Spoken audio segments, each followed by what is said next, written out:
All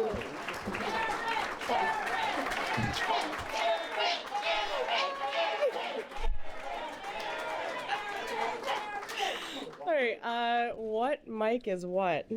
I'm not a very tall person, so sorry. Hi, friends. Hey, everybody in the back. Hey!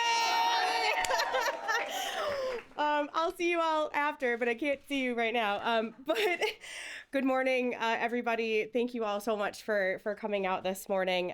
Big morning, huh? To all my friends, family, everybody, all the supporters that are here in the room. Thank you for taking the time to be here and to share this very special announcement with me. I mean, the cat's kind of out of the bag, right? It's kind of hard to file your paperwork with elections enforcement and then have to do all of the things that lead up to making that possible with it being a secret. But today's a big day, and it's a big day for many reasons, but it's a big day because we're kicking off the first leg of what could be an almost 2-year journey to usher in a new generation of leadership to the state of Connecticut.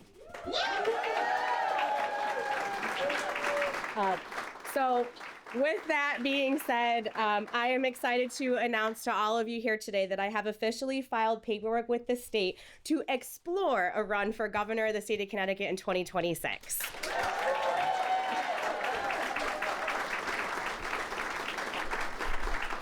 And I'm going to take you down a little bit of path of my why today and why this is happening today and what this means for all of us, because we can and we must do better. Much like all of you here, I refuse to settle. I refuse to stay idle while we watch the decline of our great state, the state that we love. And let's face it, we know that Connecticut is stuck in neutral. More likely, we're in a decline.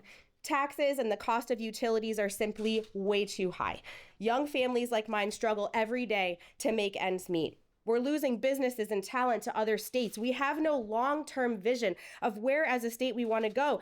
The politicians in Hartford, we hear it day in and day out, especially now that they're in session. They shrug and they exclaim, well, we're the land of steady habits.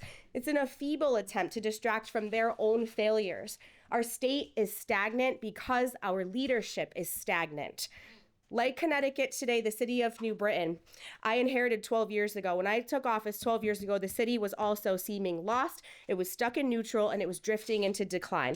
We were dangling perilously from a fiscal cliff. Community pride was non-existent. Downtown was an economic dead zone. You couldn't even find a place to get a cup of coffee in downtown New Britain. Vagrant activity and public drug use were stifling investment and development, and mismanagement from failed leadership was obvious.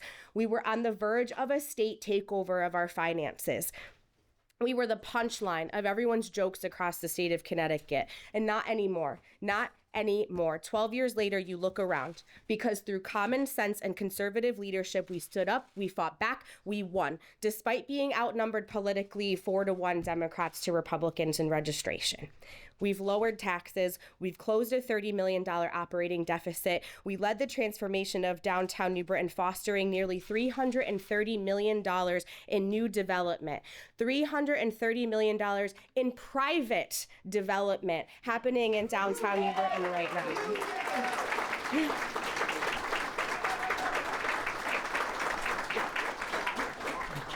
We invested over $600 million in new and improved school facilities. We increased funding for school education. We rebuilt our infrastructure and our parks to the tunes of hundreds of millions of dollars. We successfully battled and continue to battle addiction and homelessness. We created a model for the state that the state looks at and utilizes, all while leaving taxpayers a tidy $34 million reserve. And that is just some of our wins. I could stand here for an hour and talk about all of them. But exploring a run for governor may seem daunting, but I know that I'm ready for this fight because I've won this fight before, right here in New Britain. The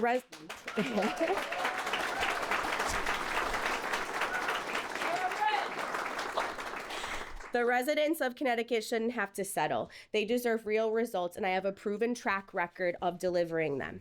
And let me tell you, this fight is deeply personal to me, okay? As a working mother of 2 little ones who are not here today because that You don't want a 4-year-old and a 1-year-old screaming for mom when I'm doing this. But I'm a working mom of 2 little ones. I want to leave my children a future that's secure and in a state that they can be proud of and in a state that they want to stay in. How many of us know our kids and our friends? What do? They go out of state, they never come back. See you later. They're going to college in Massachusetts or New York or down south, and they don't come back. Connecticut is not a place that they want to stay. Why? Why is that? And what are we going to do to change that? I'm part of the working class that the Capitol insiders have forgotten about. They have forgotten about Connecticut's working class, and that's why I'm doing this. Someone just like all of you who are struggling to afford groceries, to pay their crazy electric bills, who's shaking their head at the unchecked and reckless spending by Democrats and those in charge in Hartford. It's personal for me. Because as a mayor, I see and I hear all these people in my community who are hurting because they can't pay their taxes or they can't make ends meet. And I say that coming from a household of 2 people who do pretty decent. When we're looking at having these conversations, my husband and I, about paying an inordinate amount of money for childcare and looking at how much groceries cost every week and what can we cut back on, there's a problem here, a huge problem. Together, we can change that. We can leave behind that dogmatic label of the land of steady habits and bring about real change that will help Connecticut reach her full potential. We can and we will lift up all people of this great state and win for everyone in Connecticut, not just some and not just our friends. Connecticut will be stronger when we openly embrace opportunity, when we celebrate economic mobility, when we free ourselves from the restraints of overtaxation and strangling regulations. Connecticut will be stronger when we give people a reason to invest here, when the spirit of individualism, personal liberty, and entrepreneurship is unleashed. Connecticut will be stronger when we chart a vision for real growth and actively plan for our limitless future.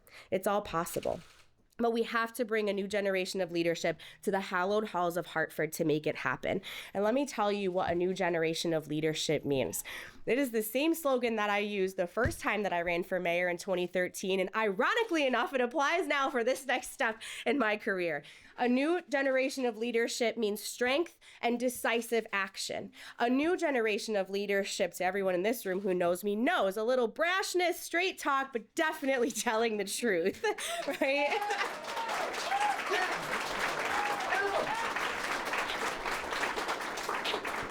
A new generation of leadership means breaking up the good old boys club in Hartford and setting an agenda that actually works for working people.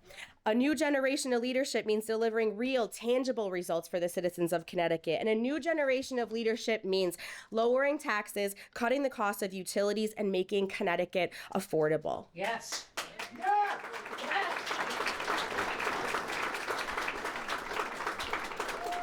So this is just the beginning. And as I set out over the next couple of months during this exploratory process, I'm taking my case and my vision to every corner of this great state, listening to people like you about where Connecticut should be headed in its future, a future we can build together and all be proud of.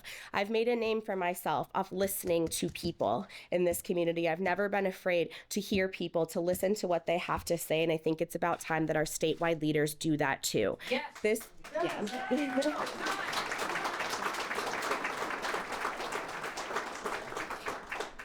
I'm holding back coughing because I just got over the flu last week, so sorry. But this is going to be a long process, and for good reason, right? Slowly, meticulously, steadily, we're going to build this exploratory effort into a vehicle that can potentially deliver the decisive win that the people of Connecticut need and that they deserve. And so to do that, so today, announcing the Exploratory Committee, setting an ambitious goal of raising $350,000. And I'm obviously going to need all of your help, your family's help, your friends' help to reach that milestone. I need you to not only be supportive of the effort, but to fundraise, to coordinate, to spread the message, to volunteer, to do all that you can, spreading this message on your social media, through your people-powered channels too, because without you, this won't happen. This is absolutely going to be a people-powered effort. I don't have the means to finance my own campaign, to write a check for millions of dollars to do this. A pure people-powered effort. And I'm looking forward to the next several months as I explore my viability, and I hope to make a decision whether to launch a full candidate committee sometime in the fall. But that decision is absolutely predicated on the the success of this exploratory effort. But since the news of today's announcement kind of got out, I've been absolutely inundated with messages of support. And so all of them, I have to say this: if you think that I have what it takes to lead the state to a brighter future, show me. Show me by sharing, show me by tweeting, show me by making that contribution. I want people to invest in Connecticut once again, and I'm asking my supporters to invest in me to help get us there. So erinforct.com. I think it's right there on the sign that you can't really see. Sign up, get involved. You can show me and my team that we have the necessary support to take the next step. We're doing Citizens Election Program funding, so that means the maximum individual contribution is $375 per person. So we have limitations, which means that we've got to find about 1,000 of our best friends to donate that max. But I think we could do it. I know we can do it. Yes. I know we can do it. You know,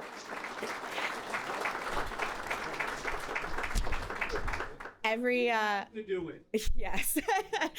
Everyone here knows well that I'm a proud New Britain girl. I'm the daughter of a retired firefighter, a retired state worker. My husband's a public works guy. I was called to public service myself. Where's Dom? He's in there somewhere. Hi.